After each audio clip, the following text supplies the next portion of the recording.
ക്രിസ്തുവിലുള്ള പ്രിയപ്പെട്ട സഹോദരി സഹോദരന്മാരെ, ദൈവവചനം ഉൽപ്പത്തിയുടെ പുസ്തകത്തിനുള്ള വായന 10-ാം അധ്യായം 1 മുതൽ 32 വരെയുള്ള വാക്യങ്ങൾ. ജനതകളുടെ ഉത്ഭവം. നോഹയുടെ പുത്രന്മാരായ ഷേമിനും ഹാമിനും യാഫേത്തിനും ജലപ്രളയാനന്തരം ഉണ്ടായ പുത്രന്മാരുടെ പേര് വിവരം. യാഫേത്തിൻ്റെ പുത്രന്മാർ ഗോമർ, മാഗോഗ്, മാദായ്, യാവാൻ, തൂബാൽ, മെഷെക്, തീരാസ്. ഗോമറിൻ്റെ പുത്രന്മാർ അഷ്കെനാസ്, റിഫത്ത്, തൊഗർമ.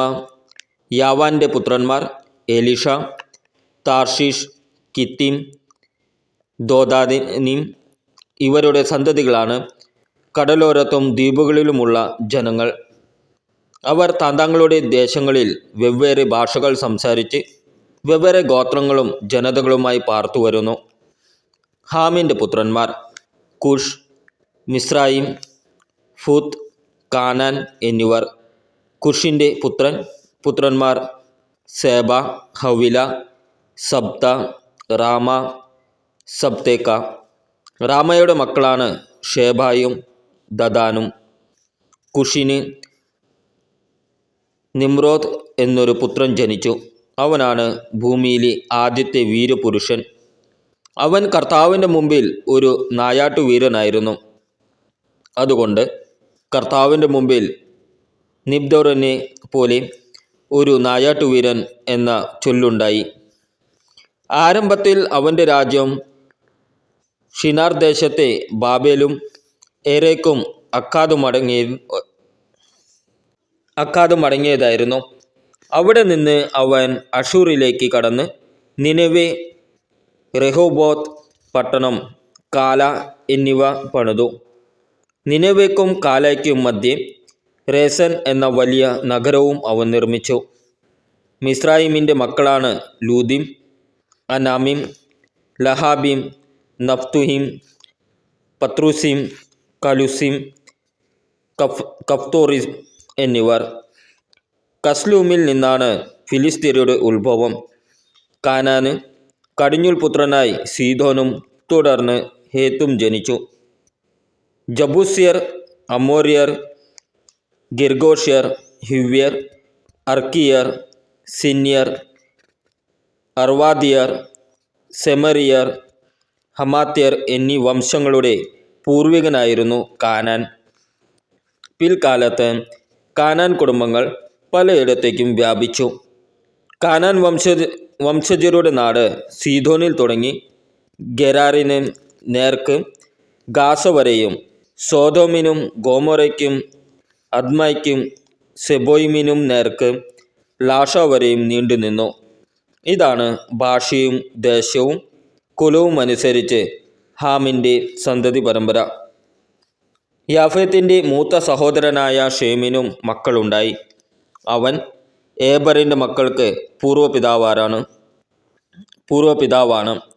ഷേമിൻ്റെ പുത്രന്മാർ ഏലാം, അഷൂർ, അർപ്പക്ഷാദ്, ലൂദ്, ആരാം എന്നിവരും. ആരാമിൻ്റെ പുത്രന്മാർ ഊസ്, ഹൂൽ, ഗെദർ, മാഷ് എന്നിവരുമായിരുന്നു. അർപ്പക്ഷാദിന് ഷേലാഹും ഷേലാഹിന് ഏബറും ജനിച്ചു. ഏബറിന് 2 പുത്രന്മാരുണ്ടായി. ഒരുവൻ്റെ പേര് പെലേഗ്, കാരണം അവൻ്റെ കാലത്താണ് അവർ ഭൂമി വീതിച്ചത്. അവൻ്റെ സഹോദരൻ്റെ പേര് യോക്താൻ. യോക്താൻ്റെ പുത്രന്മാരായിരുന്നു അൽമോദാദ്, ഷേലെഫ്, ഹസർമേഫ്, യാരഹ്, ഹദോറാം, ഊസാൽ, ദിക്കല, ഓബാൽ, അബിമയേൽ, ഷേബ, ഓഫിർ, ഹവില, യോബാബ് എന്നിവർ.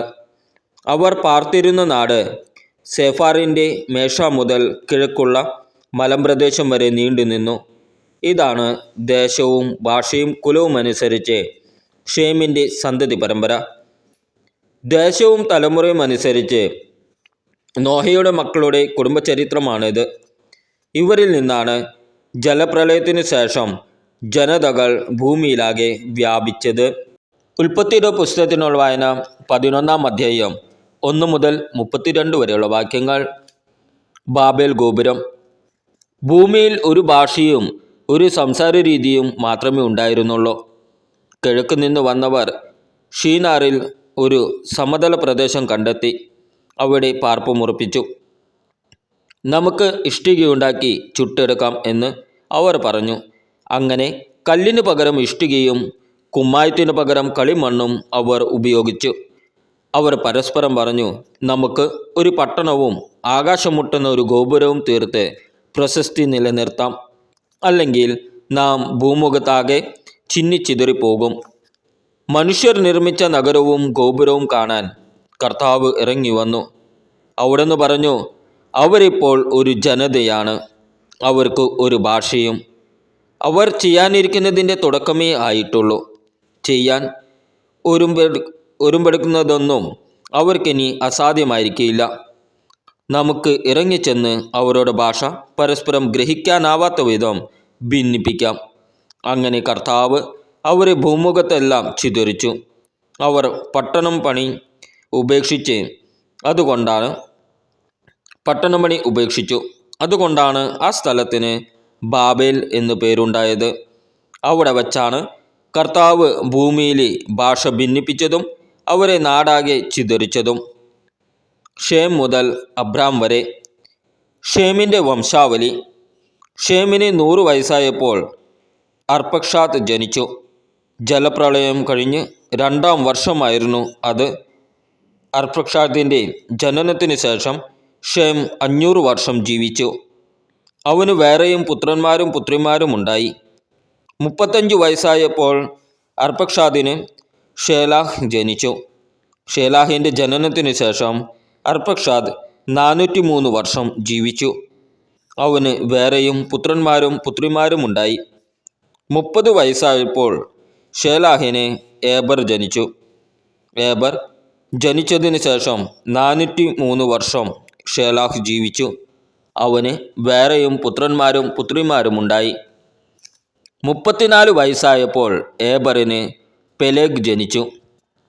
പെലേഗിൻ്റെ ജനനത്തിന് ശേഷം ഏബർ 430 വർഷം ജീവിച്ചു.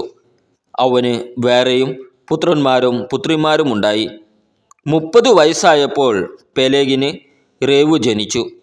റേവുവിൻ്റെ ജനനത്തിന് ശേഷം പെലേഗ് 209 വർഷം ജീവിച്ചു. അവന് വേറെയും പുത്രന്മാരും പുത്രിമാരും ഉണ്ടായി.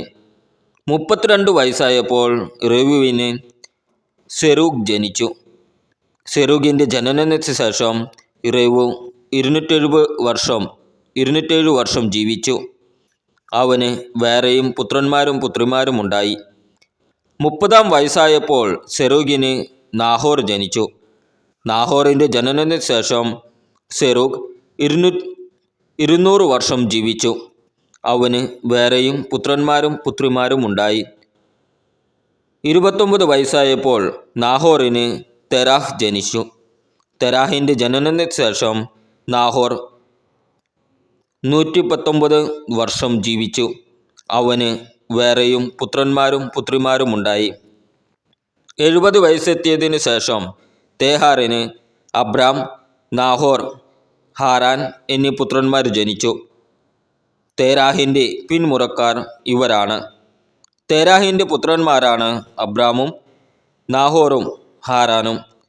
ഹാരാൻ്റെ പുത്രനാണ് ലോത്ത്. തൻ്റെ പിതാവായ തേരാഹ് മരിക്കുന്നതിനു മുമ്പ് ഹാരാൻ ജന്മനാടായ കൽദായരുടെ ഊരിൽ വച്ച് ചരമമടഞ്ഞു. അബ്രാമും നാഹോറും വിവാഹം കഴിച്ചു. അബ്രാമിൻ്റെ ഭാര്യയുടെ പേര് സാറായി. നാഹോറിൻ്റെ ഭാര്യയുടെ പേര് മിൽക്ക. അവൾ മിൽക്കായുടെയും ഇസ്കയുടെയും പിതാവായ ഹാരാൻ്റെ മകളാണ്. സാറായി വന്ധ്യയായിരുന്നു. അവൾക്ക് മക്കളുണ്ടായിരുന്നില്ല. തേരാഹ് കൽദായരുടെ ഊരിൽ നിന്ന് കാനാൻ ദേശത്തേക്ക് യാത്ര പുറപ്പെട്ടു. മകൻ അബ്രാമിനെയും പേരക്കിടാവും ഹാരാൻ്റെ മകനുമായ ലോത്തിനെയും അബ്രാമിൻ്റെ ഭാര്യയും തൻ്റെ മരുമക്കളായ സാറായിയെയും അവൻ കൂടെ കൊണ്ടുപോയി. അവർ ഹാരാനിലെത്തി അവിടെ വാസമുറപ്പിച്ചു. തേരാഹ് 205 വർഷം ജീവിച്ചിരുന്നു.